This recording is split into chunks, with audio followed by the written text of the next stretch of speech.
Hi friends, welcome back to our channel. Diwali వచ్చేస్తుంది కదండి.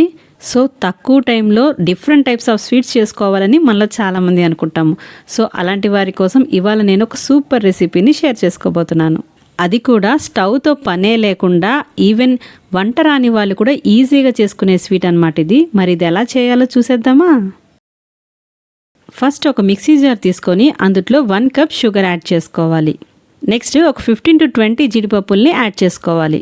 జీడిపప్పులు మరీ ఎక్కువగా తీసుకోకూడదు. అలా తీసుకుంటే గ్రైండ్ చేసినప్పుడు పేస్ట్ అయిపోతుంది అనమాట, పౌడర్ అవ్వకుండా.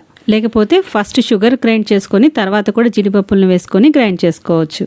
మనకైతే ఇలా జల్లించుకోవడానికి వీలుగా పౌడర్ ఫామ్లోనే ఉండాలన్నమాట ఈ స్వీట్కి. ఈ విధంగా పౌడర్ని స్ట్రైనర్లో వేసేసి చక్కగా జల్లించుకోవాలి. జల్లించగా ఇలా మిగిలింది తిరిగి మనము మిక్సర్ జార్లోనే వేసేసుకోవాలి.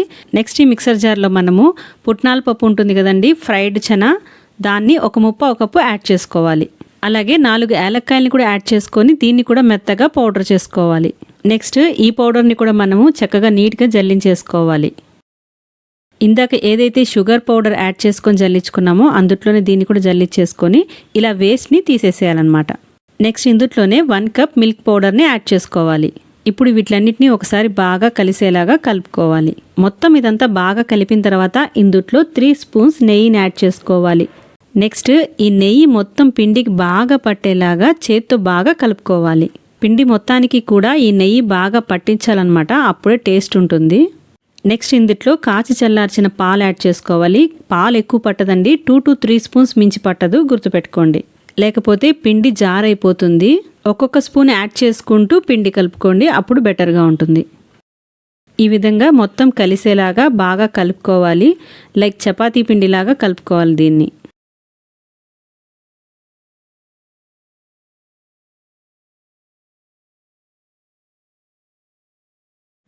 వీడియోలో చూపిస్తున్న విధంగా ఈ విధంగా బాగా కలుపుకోవాలి. అండ్ నెక్స్ట్ మనకైతే పిండి ప్రిపేర్ అయిపోయింది. సో ఈ విధంగా కలుపుకోవాలి. నెక్స్ట్ ఈ పిండిని వీడియోలో చూపిస్తున్న విధంగా ఈ విధంగా ఒత్తుకొని నెక్స్ట్ దీన్ని ఇలా 4 బాల్స్లా చేసుకోవాలి. నెక్స్ట్ ఒక్కొక్క దాన్ని తీసుకొని ఈ విధంగా వీడియోలో చూపిస్తున్న విధంగా ఈ షేప్లో అయితే చేసుకోవాలి. మీకు కావాలనుకుంటే ఈ పిండి ముద్దతో మీకు కావాల్సిన షేప్ చేసుకోవచ్చండి. షేప్ అనేది ఎవరిష్టం వాళ్ళది. రౌండ్గా కూడా చేసుకోవచ్చు, బాల్స్ లాగా రకరకాల షేప్స్ అయితే చేసుకోవచ్చు. నేనైతే ఈరోజు వీడియోలో ఈ షేప్ అయితే చూపిస్తున్నాను మీకు. చూడటానికి అచ్చు మనకి స్వీట్ షాప్లో దొరికే షేప్ అయితే ఉంటుందన్నమాట ఇది. సో చూడండి, ఈ విధంగా చేసుకోవాలి. ఈ విధంగా ఒక్కొక్క బాల్తో నేను ఈ షేప్తో అయితే అన్నిటినీ కూడా చేసేసుకొని ఒకదాని పక్కన ఒకటి పెట్టి ఈ విధంగా కట్ చేసుకోవడమే. ఇలా కట్ చేసుకునేటప్పుడు అన్నీ కూడా ఒకే సైజులో వచ్చే విధంగా ఈ విధంగా ఒకటి శాంపిల్కి పెట్టి కట్ చేసుకోవచ్చు, లేదంటే స్కేల్ యూస్ చేసి కూడా కట్ చేసుకోవచ్చు. ఇంచెస్ చూసుకొని ఒకే మెజర్మెంట్తో కట్ చేసుకోండి. ఈ విధంగా అన్నిటినీ చేసుకున్న తర్వాత ఇవన్నీ కూడా ఒక ప్లేట్లో ట్రాన్స్ఫర్ చేసుకొని దీనికి ఫాయిల్తో డెకరేట్ చేశాను నేనైతే. ఫాయిల్ వద్దనుకుంటే డ్రై ఫ్రూట్స్తో కూడా దీన్ని డెకరేట్ చేసుకోవచ్చు. చూసారు కదండి, వితిన్ 10 మినిట్స్లో మనం ఈ స్వీట్ని అయితే చేసేసుకోవచ్చు.